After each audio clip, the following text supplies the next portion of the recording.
Welcome back नाजरीन। बात की जा रही है आज खुसूसी तौर पर आलमी उर्दू कॉन्फ्रेंस जो कि 14वीं बार आर्ट्स काउंसिल कराची में मुनक़िद की गई है। 4 रोज़ा ये कॉन्फ्रेंस है जिसमें मुल्की गैर मुल्की शोहरत याफ्ता अदीब मुफ़क्किर शोरा नाक़दीन तमाम फ़िक्र से ताल्लुक़ रखने वाले और अदब से ताल्लुक़ रखने वाले लोगों के सेशंस वहाँ पर मुनक़िद किए गए और जो शायकीन जो लोग थे आने वाले वो बड़े महजूज़ होते रहे। हमने देखा कि आज भी मुख्तलिफ़ सेशंस को रखा गया, उर्दू और मीडिया का रोल भी हमने देखा, वो सेशंस भी रखे गए, शोरा को भी हमने सुना और बड़े महजूज़ हुए उनकी शायरी से।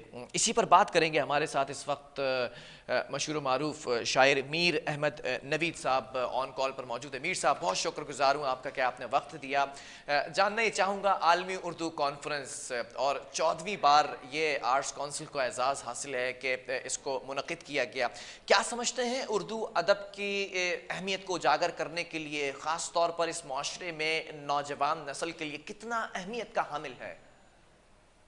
ये बहुत अहमियत की हामिल है। इसमें तमाम मकतबा फ़िक्र के जो शायर अदीब हैं वो सब शरीक होते हैं इसके अंदर। पूरी दुनिया से तमाम मकतबा फ़िक्र के और ज़बानों पर भी सेशन होते हैं। बलोची पे पश्तो का सेशन होता है, बलोची का, सिंधी का, सराइकी का। पाकिस्तान में बोली जाने वाली तकरीबन सारी जबानों के सेशन भी होते हैं और उर्दू का सेशन भी होता है। अच्छा, इस कॉन्फ्रेंस को और ख़ास तौर पर अगर मैं इसके अगराज़ व मकासद की बात करूं कि उर्दू जैसा कि आज हम देखते हैं नौजवान नस्ल में दूसरी ज़बानों पर उबूर करने की दिलचस्पी ज़्यादा दिखाई देती है। क्या कौन सा खला ऐसा है जिसको पुर करना अभी बाकी है? खला कोई नहीं, तो जबान जो है वो तरक्की करती है अपने कंटेंट से। जबान तो एक मादा है, मैटर है, उसका जो कंटेंट है वो जबान को आगे लेके जाता है। ठीक। तो अगर हमें जबान को आगे बढ़ाना है तो उसके कंटेंट में डेप्थ पैदा करनी होगी। डेप्थ किसी भी जबान जो है बच्चे की तरह से होती है, पैदा होती है, नौजादा होती है, शीरखार होती है, बच्चा होती है, लड़का होती है, जवान नौजवान होती है, जवान होती है, बूढ़ी होती है, जबान मर जाती है। लेकिन जबान का जो कंटेंट है वो जिंदा रहता है। हिब्रू जबान तो मरे जमाना हो गया। क्या सुकरात बादल तौरात खत्म हुई, वो उनका कंटेंट पिछले बार में मुंतकिल हो गया। तो फ्लॉ जो है जबान का फ्लॉ नहीं है, कंटेंट का फ्लॉ है यहाँ पर। अच्छा। क्योंकि जो कंटेंट लिखा जा रहा है वो आर्मी शफाक कंटेंट नहीं है। इस वजह से जबान बहुत तरक्की करती है या आगे बढ़ती है जिसका कंटेंट जो है वो आदमी सफा का हो और 7.5 अरब कम अज कम इंसानों को मौजूद बहस बनाए और उनसे बात करे, वो जबान आगे बढ़ती। ठीक। अच्छा, इस तरह की कॉन्फ्रेंसेस के अंदर नौजवानों के लिए किस किस्म का जो है किस मयार की चीज़ें रखी जानी चाहिए कि वो खुद पुरकशिश हो उनके लिए और वो खींचे चले आए?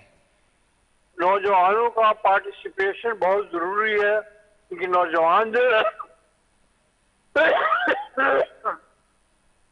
बाशऊर होते हैं। क्योंकि हमारे यहाँ जो है आप जानते हैं हमारा जिस तरह का सेटअप है, हमारे समाज का, हमारी सोसाइटी का, हमारे माशरे का, उसमें नौजवानों को इतनी अहमियत नहीं दी जाती। बल्कि हमें ये कहा जाता है जो बूढ़ा है, जो बुजुर्ग है, वो ज्यादा अक्लमंद होता है। ये हमारा समाज का अलमिया है, पूरे सोसाइटी का अलमिया है, पूरे माशरे का अलमिया है। नौजवानों को अहमियत देनी चाहिए और जो कौमें नौजवानों को अहमियत देती हैं उन्हीं की जबान तरक्की करती है। वही नौजवान जो है बाशऊर होते हैं और नौजवानों को महज नौजवान समझना बहुत अहमकाना बात है। मैं इस बात को पसंद नहीं करता। ठीक। अच्छा, मैं अभी ये भी देखता हूँ कि नए आने वाले उर्दू अदब से लगाव रखने वाले जो शौरा हैं ख़ासतौर पे नौजवान नस्ल, उनकी शायरी के अंदर एक जिद्दत देखी जा रही है। जी हाँ, जी हाँ। कैसा जी देखते हैं हाँ, आप उसको? बहुत अच्छा देखता हूँ, बहुत अच्छा देखता हूँ। क्योंकि देखिए जो कंटेम्प्रेरी इश्यूज हैं, नौजवान चूंकि बिलवा बिलवास्ता उनसे अट्रैक्ट होते हैं, इंटरेक्ट होते हैं, तो नौजवानों का एक्सपीरियंस बिलवास्ता होता है कंटेम्प्रेरी इश्यूज के। समझ रहे हैं ना आप? जी बिल्कुल। नौजवान इसको बेहतर तरीके से देख रहा होता है। अच्छा, मैं ये भी जानना चाहूँगा मीर साहब के शायरी के अंदर भी ख़ासा हमने देखा कि लोगों की दिलचस्पी है, क्योंकि मैं ख़ुद आज कॉन्फ्रेंस के अंदर मौजूद था, तो मैंने नौजवानों की दिलचस्पी को ज़्यादा जो है वो उनसे महसूस हुआ। मुझे हैरत भी हुई, ताज्जुब भी हुई और ख़ुशी भी इस चीज़ की हुई कि मैं समझता था कि शायद यहाँ पर नौजवान नस्ल इतनी ज़्यादा तादाद में मौजूद नहीं होगी, लेकिन अक्सरियत नौजवान नस्ल की थी। तो क्या हम ऐसी कॉन्फ्रेंस का इनेकाद करते हुए उस मकसद को हासिल करने में कामयाब हो सके हैं जो मकसद था उर्दू अदब की अहमियत? जी हाँ, बिल्कुल बिल्कुल कामयाब हो सकते हैं, कामयाब हो रहे हैं। अहमद शाह ने, जो आर्ट्स काउंसिल के प्रेसिडेंट है, नौजवानों को आर्ट्स काउंसिल में हर शोबे में, चाहे वो मौसीकी का शोबा हो, चाहे मुसव्वरी का शोबा हो, चाहे रक्स का शोबा हो, चाहे आर्ट का शोबा हो, चाहे शायरी का शोबा हो, नौजवानों को अहमद शाह ने खास तौर से बहुत अहमियत दी। और मैं अहमद शाह और अहमद शाह की पूरी टीम का बहुत मुतशक्किर हूँ कि इन्होंने नौजवानों को हर शोबे में अहमियत दी है, और ये बहुत बड़ी बात। कोई ऐसी तजवीज़ जो आप चाहते हो कि इन कॉन्फ्रेंसेस के अंदर उन चीज़ों को भी शामिल किया जाए जो कहीं ना कहीं अहमियत की हामिल हैं, लेकिन वो इस वक्त हर ज़बान ज़द-ए-आम नहीं है? देखिए, खास तो शेख सादी का बहुत पुराना शेर है, बुजुर्गी बाकलस नके बसाल तवंगरी बदिलस नके बमाल। बुजुर्गी का ताल्लुक बुढ़ापे से नहीं है, किलो साल से नहीं है, बल्कि अकल से है। क्या बात। और अहमद शाह इस बात को बहुत अच्छी तरह समझते हैं और बरत भी रहे हैं। मैं बहुत खुश हूँ अहमद शाह की तमाम एक्टिविटीज से कि नौजवानों को जिस तरह से वो अपने साथ रखते हैं और नौजवानों को अहमियत देते हैं, ये बहुत बड़ी बात है। क्योंकि नौजवान और बच्चे, और देखिए नौजवानी जवानी का ताल्लुक इल्म से है और शऊर से है, सफेद बालों से या सफेद बुढ़े से नहीं। बुढ़े और बुजुर्ग में फर्क हमें करना पड़ेगा, ये करना पड़ेगा। मैं इस बात का आज खुद भी शाहिद हूँ कि जिस तरह से नौजवान उनके साथ बगलगीर हो रहे थे, हम कलाम हो रहे थे और गुफ्तगू कर रहे थे, और जिस अंदाज में वो उनको जवाब दे रहे थे और खुशी का, मुसरत का इजहार करते दिखाई दे रहे थे, तो ये काबिल तहसीन बात है और इस पर फ़ख्र भी मुझे होता है। मीर साहब, मैं चाहूँगा कि आखिरी कुछ लम्हात रह चुके हैं, प्रोग्राम को वाइंड अप भी करना है, कुछ आपकी जानिब से इरशाद हो, कुछ शायरी हो और आपको जो सुनते हैं लोग और इस वक्त जो देख रहे हैं वो महसूस कल हो। आदमी मुशारे में सीनियर्स का मुशारा है, मैं शायरी कर सुनाऊंगा। आप बेहतर ये कोई और बात शेरे में बात करना चाहूंगा, शायरी में कल बिल्कुल सुनाऊंगा बिल्कुल आदमी बिल्कुल मुशारे। बिल्कुल। क्या क्या कहना चाहेंगे मीर साहब? मैं ये कहना चाहूंगा कि मैं इस कॉन्फ्रेंस से बहुत मुतमईन हूँ कि नौजवानों का पार्टिसिपेशन इस बार में काफी देखने में आ रहा है, और नौजवान का ताल्लुक शऊर और इल्म और अक्ल से है। और हो सकता है कि आप बुजुर्ग हो लेकिन नौजवान हो, और आप बच्चे हो और आप बूढ़े हो। जी मसला एक बात तक तय हो गई कि शऊर का ताल्लुक जो है वो जवानी से है। अगर आप बूढ़े भी हैं, बाशऊर हैं, तो आप जवान हैं, और अगर आप बच्चे भी हैं, बुढ़े हैं, तो आप बुढ़े हैं।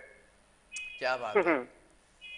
आखिर में चंद शेर अगर इरशाद कर दें तो बड़ी नवाजिश होगी। जी, आपको हुकूमत में जो भी शेर अपनी तरफ से अपना पसंदीदा शेर सुना दीजिए। पसंदीदा तो खैर मुझे सारे बच्चे पसंद होते हैं, माँ बाप को अपने सारे बच्चे पसंद होती है। कुछ शेर में सुनाना चाहता हूँ। अब मेरी समझ नहीं आया, आपने अचानक सवाल कर दिया, मैं तैयार भी था शेर सुनाने के लिए। जी जी जी। आपको हुकूम में सुना देता हूँ कि मैं अपना आप शद्दो मत से मनवाने नहीं आया। वाह। मैं अपना आप शद्दो मत से मनवाने नहीं आया, समझने आया हूँ दुनिया को, समझाने नहीं आया। आहा, समझने आया हूँ दुनिया को, समझाने नहीं आया। तुम्हें बस जिंदगी के भाव में संजीदा करना है, तुम्हें बस जिंदगी के भाव में संजीदा करना है। मैं गुजर जिंदगी को और उलझाने नहीं आया। आहा, खूबसूरत। मुझे पहुंचाना है सबको सवालों से सवालों तक, मुझे पहुंचाना है सबको सवालों से सवालों तक। जवाबों से मैं कमकड़ों को बहलाने नहीं आया। बहलाने नहीं आया। बहुत खूब मीर साहब, बहुत खूब। जवाबों से मैं कमकड़ों को बहलाने नहीं आया।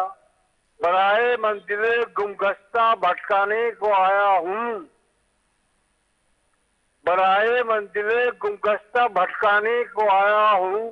किसी को भी मैं राहे रास्त पर लाने नहीं आया। आहा, राहे रास पर लाने नहीं आया।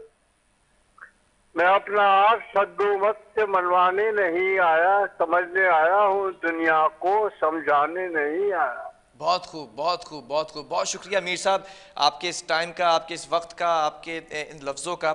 मीर अहमद नवीद साहब हमारे साथ मौजूद थे और उर्दू अदब पर गुफ्तगू हो रही थी। और आपने जो है जिस तरह से दूसरे सेगमेंट में देखा कि आर्ट्स काउंसिल में किस तरह से मोहब्बतें हमने समेटी आज, और उर्दू अदब की अहमियत पर जिस तरह मेहनत की जा रही है वो दीदनी है। और इसी तरह अगर इस पर काम करते रहे तो एक दिन ऐसा भी आएगा कि उर्दू अदब के अंदर जितना भी आज मवाद मौजूद है ये 100 गुना 1000 गुना ज़्यादा और बढ़ता चला जाएगा। और एक शेर है जो मैं चाहता हूँ कि आप लोगों की नज़र करूँ। बड़े सलीक़े से जो हवाओं में खुशबू घोल सकते हैं, अभी कुछ लोग बाकी हैं जो उर्दू बोल सकते हैं। बहुत शुक्रिया, अल्लाह हाफ़िज़।